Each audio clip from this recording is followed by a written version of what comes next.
beginning of this year. In my last role, I was Executive Director EMEA for a global financial services cybersecurity company. And I also have two left hands, so having the clicker and the mic, if there are any issues, just let me know. I'm going to fumble it anyway. But I also speak more languages than I can count on one hand. So if you think my accent is funny, it probably is. And you know, I started going to international cybersecurity conferences like these when I was 16. And around that same time, so when I was 16 or 17, was also when I first read about the Schrodinger's cat experiment. Is the audio okay, by the way? Yeah? Okay, awesome. Your guys' hearing is so much better than mine. Anyway, so 1617, Schrodinger's cat. It's a quantum experiment. And in this experiment, a cat could be both dead or alive at the same time. I was intrigued. And by the way, no cats were harmed in the making of this deck. So, just briefly, Information Security Forum is a member organization and they help their members navigate complex security challenges such as post-quantum, ransomware, and also regulatory compliance. I have written 2 post-quantum security papers for them that are hopefully going to be released soon. And as part of that, I have also developed a transformation framework for security migration for post-quantum age. Now, I've also been a big fan of the ISS threat horizon ever since I started at cyber many years ago. But, good news to everyone, I hope. I can promise you in this session we will not be collapsing wave functions, but we will be collapsing myths around quantum computing and security. Here is a bit of a preview of what we'll be looking at, because we'll cover a lot of content, but I promise to not make it too complex. So we'll be talking in roughly this order, and just a bit of a sort of, precursor. I am not a quantum physicist. I'm a cybersecurity specialist with over 20 years of implementation and advisory experience. So if any of you want to discuss quantum entanglement, or if you want me to explain superposition, that is not my role today, but you can find all of that online. So my session is actually about practical information in terms of what do you need to do and where are we in the threat landscape, why do we need to act now. So this is basically practical information about what you need to do, and none of you need a physics degree for this session, which I hope is good news for most of you, but I guess some of you may be disappointed, especially if you're very, very nerdy. But right, so not too complex, actionable advice, concrete steps for becoming quantum secure.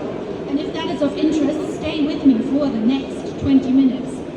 Now, we see a quantum computer here, an early model. What's the big deal with them? In essence, post-quantum computing isn't just faster, it is a paradigm shift. Quantum computers use qubits, not bits. And Shor's algorithm is vulnerable to post-quantum attacks, which means RSA and elliptic curve cryptography will be broken. That means that the foundations of our modern cryptography are basically in peril. There could be an incredible attack on confidentiality, but it has business advantages too. So post-quantum computing provides enhanced sensing capabilities, increased accuracy of global positioning and timing, enhanced measurements. But I'll give you the bottom line first, right? Quantum isn't just coming, parts of the threat are already here. Let me try and make that relevant to you guys. Who here has a secret? Does anybody in the audience have a secret? Wow, okay, so this could be something that maybe you told a friend about, or a partner on, let's say, WhatsApp or Signal. Maybe you've messaged someone on Facebook Messenger, Gmail. It might be something only your doctor knows, or maybe your solicitor. In that case, the information is likely encrypted, and you're going to want to hear what I have to say, because that information is in danger. So by the end of this session, you'll know where your organization sits on quantum preparedness spectrum, you'll have pointers on what to do next, and you'll be aware of what the quantum threat actually is, which is already here, even though we haven't got the computer just yet. Now, let's make this very clear. This is not about emergency response. This is about strategic planning and digital transformation. This is stuff you already know how to do. You don't have to rush out into emergency procurement. You want to gain strategic advantage, and we will look at some organizations that already do that. Now, what are the key elements of post-quantum security? We're wanting to achieve crypto agility, which basically means you can replace your algorithms quickly and without too much disruption. You want to use algorithms that are resistant to quantum attacks, which may change over time, by the way. Also, for a while during this transition, you'll probably be operating in a hybrid model where you use a combination of post-quantum and classical cryptography. And then think about it as well, it's not just you, it's your entire supply chain ecosystem, so very hybrid indeed. And last but not least, an item to look at as well is secure key exchange. The good news is a lot of that transformation will actually be really helpful for current issues that you're facing.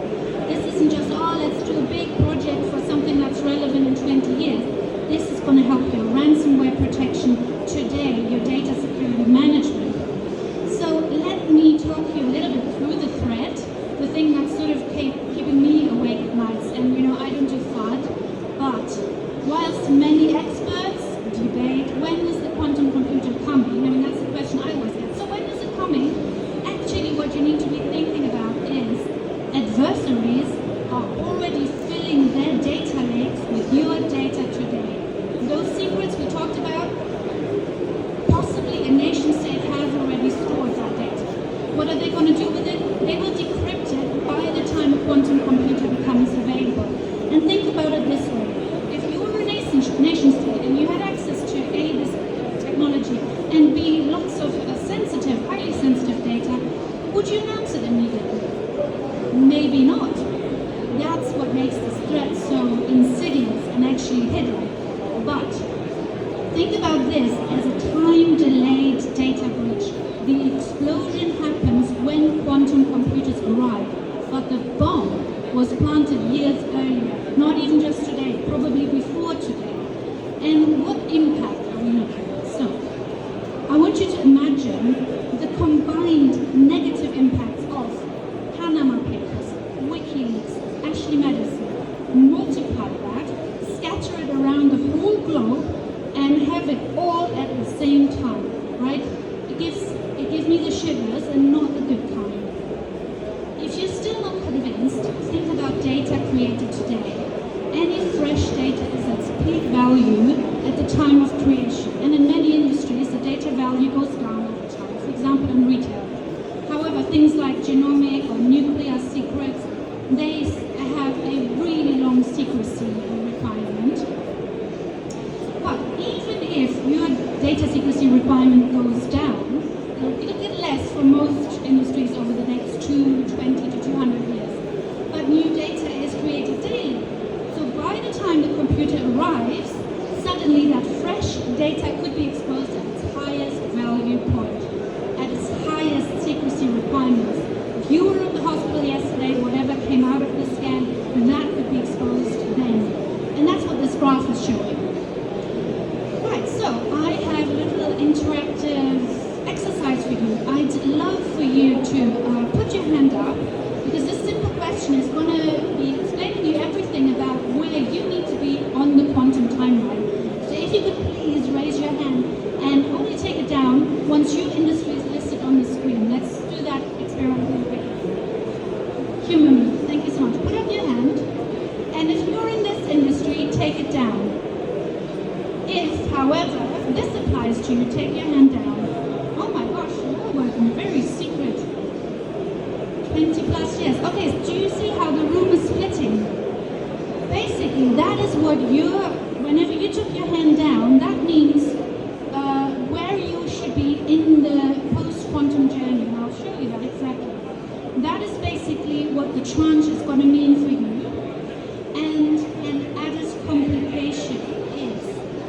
is not just about data secrecy, it's also about how easy your digital transformation is going to be, and let's be honest, how hard.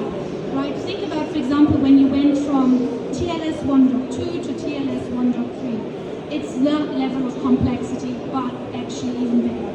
So the two things to remember, your data secrecy shelf life and the complexity of your digital transformation.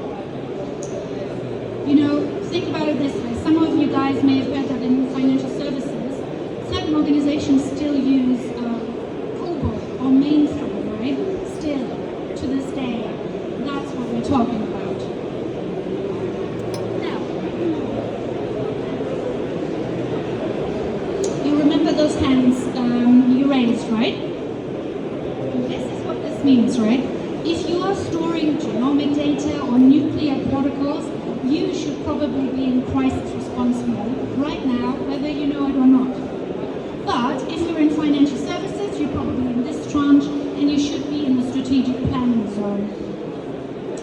In retail, you have time to be thoughtful but not complacent. None of you, unfortunately, have the option of being complacent. So that's one thing you take away from today. Please make it that. But where are you going to start? First, this is literally your personalized roadmap. I'm just going to check it out a bit for time. Right, personalized roadmap. High-risk organizations, you should be in implementation mode. Medium risk, you want to be in strategic planning mode. And if you're in the lower risk, then you have a bit of time, you can be in preparation mode, but whichever applies to you, I want everyone to start into having these conversations, start doing something. So, you know, some of you may already be trying to spread the word, and maybe you're needing to convince your superiors. So this is one way to convince them to start preparing, right? These are two manageable activities, but they help everyone immediately, because better data hygiene also improves your ransomware recovery, which is a recurring concern, and your prioritization for post-quantum security. Secure key exchange protects against current and future threats to your communications. So basically what you can say to them is you're not just preparing for quantum, which might be like, oh, it seems far off, even though you know it's not. You are improving today's security. I'm actually thinking we might be able to share these slides as well. I don't know, we'll find out. But I'm sticking around for questions afterwards as well. So, another thing we need to get real about. This isn't just about technology anymore and like how quickly that computer develops that I showed you. That was a Microsoft one. IBM has their own, many others do. But regulators globally are converging on similar timelines. And whether you are ready or not, the compliance requirements are coming. So, again, this is not about panic buying. You don't need to rush out and do a major project just for this. And I don't want any of what I'm saying to come across as fear, uncertainty, and doubt, because I don't deal in that. But your smart money is on preparing now, whilst you have choices, rather than waiting for mandates, right? And we'll get into further benefits as well. There are business benefits. But also, what I'm wanting to say is this doesn't need to be very stressful, right? I have developed a very, clear set of steps, a clear framework for transition phases for you. The exact time frame will depend on your organizational complexity. And for everyone, there will actually be an overlapping phases. We're doing this as like a continuous improvement project. There'll be repetition, you'll be working on continuous improvement. It's definitely not a waterfall project. And again, that actually helps make it easier. You do not have to boil the ocean. You're doing this at your own speed, and this is something, digital transformation, I'm sure many of you have done before. If you're a security specialist, you know all about risk management. You have all the tools you need. But here are some basic steps, basically where everyone starts, regardless of your risk level. Obviously, you know this. You cannot never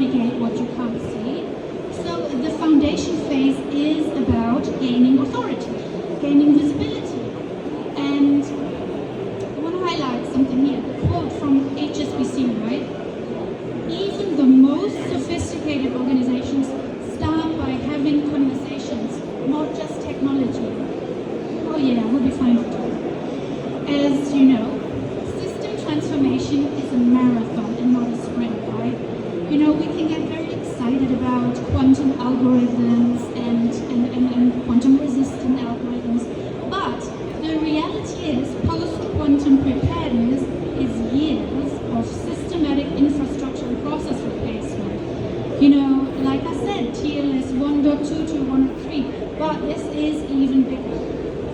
And yeah, I want you to let that sink in. You know, there's a lot to take in, but you can always start with adding crypto agility by design. So you do it in your existing processes, your existing refresh. And with the framework I created, I literally try to be very mindful of not overloading teams. It's very easy to get like analysis paralysis here, like, what am I going to do? But we have broken this down into simple steps, right? Yeah, so the organizations that start planning now will execute smoothly. But if you are just letting it wait and sit and, oh, we'll see when it comes, you will be left scrambling. It may also be more expensive to do it by the time you're forced to do it. Because right now you have choices. But yeah, so if this is very stressful, if it seems stressful, then they do say that laughter is good for you. So a quantum physicist walks into a bar, or does he? That's the uncertainty principle for you. Now here I've got a little visualization of what these recurrent phases might look like. The phases are foundational, fast-track implementation, continuous migration, and optimization. This is literally just an example. Your organization will be different, but here are the key insights. 1, start simple. 2, build momentum. 3, scale complexity. Again, you don't want to be the one that's boiling the ocean, because then you'll probably fail. But if you're building systematically, you can succeed in your post-quantum journey. In terms of implementation, you know, like I said, the timelines will vary by organization, resources, complexity. A lot of the activities will repeat. Like you're probably risk assessing every 3, 6 to 12 months, right?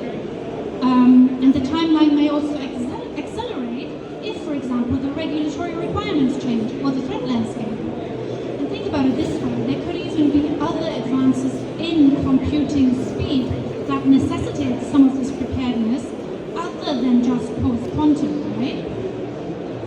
So again, some people, some experts constantly debating, well, how many years do we have until it arrives? It doesn't matter. Smart organizations are already capturing value. So early implementation movers like Barclays, HSBC and MasterCard, they're pulling ahead, right? Barclays isn't just quantum ready, they have eliminated vendor lock-in and reduced cost. HSBC isn't just defending, they actually, they're using quantum for competitive advantage, and so does MasterCard. Oh yeah, so again, this is how you might sell post-quantum to the board, right? Post-quantum preparedness isn't just a cost center. It is a strategic investment that pays dividends immediately. You get better data governance, you get stronger defenses, your competitive differentiation. Those quantum benefits, they're actually just a bonus on top of improving today's posture and responding to current issues like AI. I actually did another one of these presentations, and I did a full analysis of how post-quantum preparedness can help you against current AI threats. But yeah, let's do a quick reality check. 1, the threat is real but manageable. 2, the government timeline. So UK National Cybersecurity Centre says you have to complete your strategic planning by 2028, and you have to be fully migrated by 2035.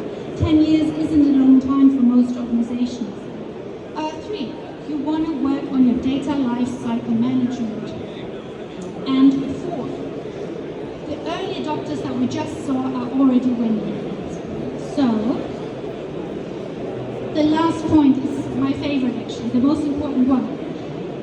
Make no mistake, this is not just a tech problem, something for the pointy heads, the technical experts.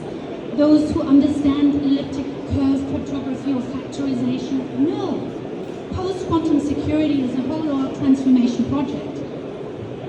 And I am coming to the close soon, but this is just an example of an exercise that has been done, or a study, in the post-quantum space. So they simulated a post-quantum attack on the US RTGS Fedwire system, real-time gross settlement, and they projected a real GDP decline of about 10 to 17% based on that attack. And that could trigger a global recession of $2 to $3 trillion in indirect losses. If this is of interest, I'm actually also working on a post-quantum security exercise. So if that's of interest, a tabletop exercise, please do contact me after. And also, I'd love to connect with you on LinkedIn anyway, if you're up for that. But yeah, so here's a little bit more of information on the primary target. But the key bit to take away is that the systemic risk of interconnected financial institutions, and let's be honest, the entire supply chain is interconnected, means that a successful attack on or compromise of the RTGS system or anything like that could easily cascade, right? So post-quantum preparedness today also delivers early benefits when post-quantum key distribution is implemented, QKD. But we're getting quite technical now, that's maybe not the best time of day to do that. So, in any case, you do want to secure your current communication channels as well against interception by leveraging those physics and rather than just mathematical complexity, which will give you security against both classical and quantum attacks. And of course, at the moment, financial systems are primary targets for this type of attack. With that said, I'm very nearly at the end of my slot. I'm going to summarize for you. This is my LinkedIn QR code if you want to scan that. So we have covered a lot of ground in terms of post-quantum preparedness. We have talked about today's invisible harvest and tomorrow's quantum reality. You now know your risk level. You have your roadmap. You also understand the business value. What I do want you to remember is that you do not need to run out and purchase any kind of solution right now. Nothing unproven.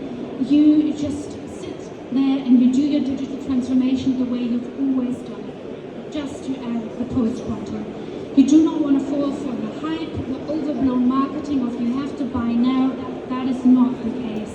But we have showed you simple and concrete things that you can do today. And just remember, post-quantum security is a whole org transformation project. Everyone can and must do their part. The good thing is we are here to help, so please do look at our website. Let's connect. And as we close, I do thank you for coming. I thank you for your energy and attention today. And yeah, I wish you all the best in starting your strategic preparation, preferably today, latest tomorrow. And feel free to reach out to me for any questions.